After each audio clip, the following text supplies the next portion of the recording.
If you want to know, if there's anything that sums up what's wrong with our culture more than this, Here tell it comes. me. Pimp.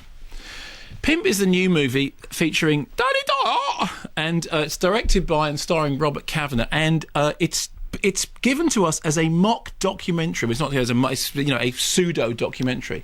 We shot this as a documentary and about all the sort of seedy side of the Soho sex industry. And actually says at the beginning some of these scenes were shot with undercover cameras. Well, you say, well, if that's a way of explaining that it's badly shot, then yes, I'd kind of buy that. But the whole thing about mock documentaries is it has run its course. But don't do a mock documentary which is so bad, so without any sense at any point that any of this could actually be happening in anything approaching the real world. So it's one of those morally duplicitous movies that basically says, oh, moral corruption, let's look at some of it. Oh yeah, now we've gone to a bar where there's some moral corruption. People philosophizing about the sex industry in a way that implies they don't know anything about anything at all. Has nothing to say, says it very loudly.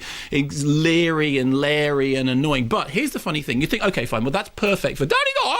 Now, as you know, Danny Dyer has recently been in the press with this nonsense that he wrote.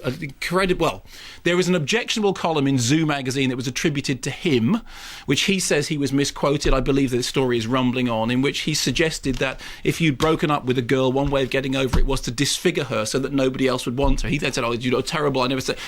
who knows exactly what the mechanics of how that column appeared in Zoo magazine under Danny Dyer's byline? Who knows? More to the point, who cares? Quite apart from that, you would be associated with anything like that at all. It's just bar. In the case of this, Danny, the one register that Danny Dyer does is, he said, I'm a geezer, I do geezer, white boy. And in the case of this movie, staggeringly, Danny Dyer is miscast. Danny Dyer is cast as the Godfather figure. He is cast as a sort of porn sex baron. He is cast as the menacing guy wearing the sharp suits who's kind of behind all this sort of sleazy stuff. He's basically the Don Corleone figure. And you just imagine, right? Imagine one of those scenes from The Godfather as delivered by Danny Dyer. You come to me on the occasion of my daughter's wedding. And you don't show me no respect. And I just thought, of all the things that you could have done with this movie, right? Leery, laddie, dreary nonsense, right? And don't give him that role, because, it's the one thing in this whole debacle, which is worthless trash from beginning to end, that can't do. It's that. And the scenes of attempting to be this kind of terrifying mob boss. It's just, it would be funny if it wasn't so pathetic and tragic. It is interesting how we've kind of got to the point that people can be forgiven for casual misogyny in a way that you'd never be forgiven for casual racism. And there is this pernicious undertone through this whole lad culture about somehow it is actually all right to be funny about being horrible to women.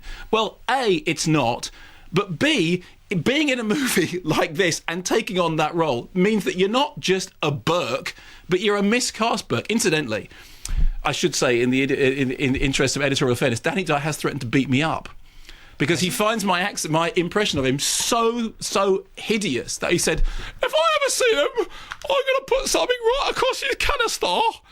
Well, it's fine. The solution to that is I'm just never going to take a canister with me, and then he won't be able to put anything across something across your canister? Yes, I don't know what it meant, but it sounded not entirely pleasant.